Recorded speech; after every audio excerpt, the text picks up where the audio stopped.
welcome in. Oh, royal wedding. Interesting. Very interesting. I'm here in my living room today, and I was watching CNN and watching some of the coverage of this royal wedding. No, I did not get up at 5 o'clock to watch that. It is not that serious for me. But it's interesting. I'm just completely enamored by the fact that they have captured an entire day and dedicated an entire news station in the United States to the coverage of this royal wedding. And the fact that they've replayed it, I think, at least, I don't know, 2 or 3 times today already. I know they're redoing the whole thing. It said at 8 o'clock this evening. I'm just really, really like, wow. So this week we've been talking about, for 30 Books in 30 Weeks, the book 5-Day Weekend. And, you know, the title alone talks about how you can add 3 more days to your weekend. And the thoughts that conjures up in our minds about what life can really be like and that sort of thing. So I wanted to kind of play off of those 2 things today and just have a chat, because I want to know if it's just me and I'm cynical, or if this is a real thing. Like, so I want to come on and I want to ask some opinions, get your feedback. And like I said, because I'm open. Maybe it's just me. Maybe I'm just cynical. I'm at this age, and so it's possible that I'm just cynical. But I have a belief system as far as the fantasies that we perpetuate for our young girls that create problems later in life for grown women. So as you guys come in, feel free to share the video out. Invite some other people into the conversation. If you're coming in for the first time, you don't know me, you don't know who I am, what this is all about. This is a personal development journey that I started at the end of 2017, and we've been doing videos pretty much every day. This last week or so has been a little bit shaky because I've got a big project that I'm working on, but to share personal development journey. So I'm rating my personal development library, talking about various topics and conversations. My name is Marcy Batiste. I am America's #1 reality-based success and recovery trainer. I'm a public speaker. I'm an author. And based on this royal wedding conversation, maybe I'm a cynic. I don't know. I sold out to my happiness. I live life on Mars, so I do tend to kind of be in my own little world with things sometimes. But I wanted to come on and find out what y'all think about this royal wedding thing. And is this a real thing? So here's my question. I want to know, is watching this coverage on TV yet just another way? You know, are we really supporting a reality and encouraging girls that this is possible? Or are we perpetuating a fantasy that has long since existed? And it starts with, you know, I'm gonna say Disney. I'm sure there's lots of, you know, fairy tale cartoon companies and that sort of things that are telling these fantasy stories of the little girl who meets her prince and is whisked off to live in the castle. And so I was watching this today, and I'm watching it being like played out on TV, and they're having this conversation about, you know, Megan's her past and her family and her upbringing and the fact that she's American and all this stuff. And it just made me really wonder, if I was a little girl watching this, like I was, you know, my girls grew up on Disney and the Rapunzels and the Cinderellas. I grew up on the Cinderellas, and we got, you know, all of the fantasies and the fairy tales and the Bells and the Snow Whites, and you know, so we start very young teaching our little girls that the goal and the object should be to go out and find your Prince Charming, and you'll kiss the prince and you'll marry him, and you'll go off and live in the castle and you'll live happily ever after. And so now we watch this play out. Oops. We watch this play out in real life, and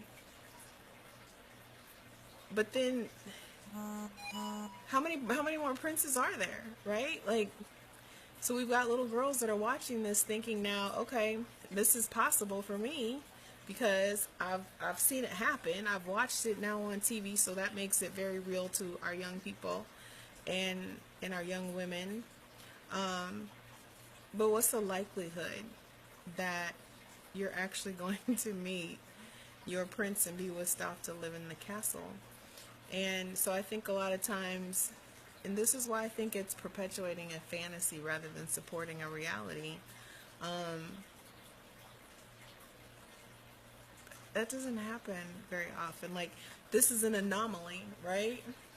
This is not the normal, but it's on CNN, so it makes it look like it's a real thing. It's a real part of society. And yes, for them, for her, particularly her family, it's lived out and it's become their reality. But realistically speaking, what are the opportunities for the average young woman who's watching this story play out in magazines and on television, that's going to happen for her? And so I think it sets an unusually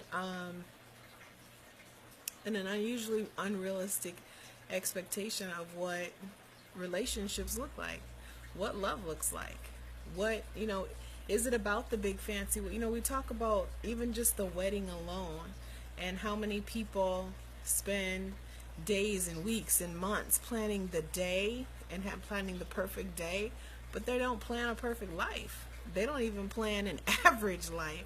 They don't plan for the life at all. And so you see this happen, and I just wonder, like I said, am I being cynical? Is it more realistic than I think? Or is it perpetuating a fantasy that now we've got people trying to live up to? And so we've got young women going into these relationships expecting that men are going to save them somehow. And that's where I really have a problem with it. That we're not teaching our young people, because we're teaching men that you're supposed to, the young boys and young gentlemen, that they're supposed to save the woman, and they're teaching her that that's his responsibility. Your happiness is his responsibility. And it's not. Your happiness is your own responsibility. And there aren't too many Prince Charmings out there. And when you meet a real person and you get into a real relationship, it's not going to be the fantasy all the time. It's not going to be the royal wedding. Like, that's not going to be your reality. But yet we see this happen, and so I just wonder. Hey Tyrone. Hey Reginald. I just wonder, like, are we perpetuating this fantasy and making things just unrealistic versus you never see it. They've never taken a day on television to talk about really how to manage a relationship or how to manage a marriage or anything like that. And it's just like you go into these situations blind, and I just want to know, is it me? Am I being cynical? Or is this a realistic expectation for people to have? And why is everyone so enamored by it? Like I said, I was like, I didn't even know it was today, honestly. I was flipping through, and I always check CNN, and there's like all day long coverage. And I'm like, y'all really shut down an entire American TV, a worldwide TV station to cover this. And there's, I'm looking through the timeline, and people are like, posting these pictures and, screenshots of their TV, and are like all in. Like, they are sold out to this royal wedding phenomenon or whatever. But I just wonder how many conversations are being taken place in those households as you sit there and you allow your children to watch this coverage, and you allow them to, what conversations are you having around them, right? So what conversations are surrounding watching that coverage? Are we talking about building a healthy relationship? Are we talking about the importance of boundaries? Are we talking about how you're responsible for your happiness. There's not a prince that nobody's gonna come along and save you and whisk you off to the castle. Like, you have to be prepared. You have to be whole and healed and happy all by yourself before you get into a relationship. But I'll bet you that those conversations aren't taking place. And so from that standpoint, I almost feel like this perpetuates a fantasy of something that is so unattainable and such an anomaly that it's just not possible. Like, yes, it happened for this one person or two people or whatever, but in general, it's not going to happen. And so how do you create a life that you're happy with and a relationship that you're happy with and enter into a marriage with realistic expectations if nobody's having that conversation with you, if they're just having the royal coverage conversation? So again, it could just be me. I could be, it maybe it's my age, maybe I'm just that cynical. But I just think that we need to have some other conversations that shift the dialogue a little bit to talk about what's really realistic. What does a realistic relationship looks like? How do you prepare for that? How do you come into it? What are you bringing to the table? Not just what does a relationship mean to you, but what do you mean to the relationship? And so it's that there's a give and take that goes on there that I think we're missing in our conversations with our young people, and particularly our young girls, because they're taught, like I said early on, from the cartoons with the Cinderellas and the Snow Whites and all of that, Rapunzel, that Prince Charming is going to save you. He's going to come along and whisk you off to the castle. And so then they go out into the world and they have these unrealistic expectations of the young men that they meet and these relationships that they get into. And then when they fall short, we find ourselves as women placing blame and pointing fingers when we really needed to be focusing on us. What did we bring into it? What are we putting on the table?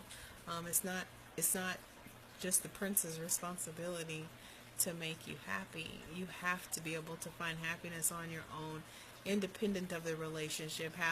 Granted, Megan's got like a career. She's career oriented and stuff like that. It sounded like. I don't really know her story because that stuff doesn't move me, but it does interest me that we have this heavy coverage of it, but yet a school shooting took place last week, and you didn't really hear not much about that. So, where are our priorities? Where does that lie? When we're talking about creating a 5-day weekend, are you filling that with reality? Much of what's in this book even is talking about, it's not about the fantasy of what it looks like. It's about how do you strategically plan for happiness? How do you strategically plan for all the things that you want? And the fantasy and the idea of someone just whisking you off to the castle and making everything all right for you and adding 3 more days to your weekend is not realistic. And that's one of the things that I loved about this book was, they're talking about the financial side of it. Like, how do you build in financially, as far as your credit and your debt and your loans, and, how are you navigating the financial aspect of it that allows you to live as if with that level of freedom, as if you have an additional 3 days so that you can only work basically 2 days a week out of the 7 or whatever. So when you guys get a chance, chime in. I'm curious, what do y'all think? I know everybody's watching the coverage, but I just want to know, am I alone in this? Am I the only one not really interested in this royal wedding? And am I the only one that wants to have the conversation about what information is it sending to our young people, and how do those misconceptions manifest into low self-esteem in our young women? All right, that's the conversation for today. Y'all having a magnificent weekend, and I will catch y'all later. And thanks for chiming in and living life on Mars. Have a good one, guys.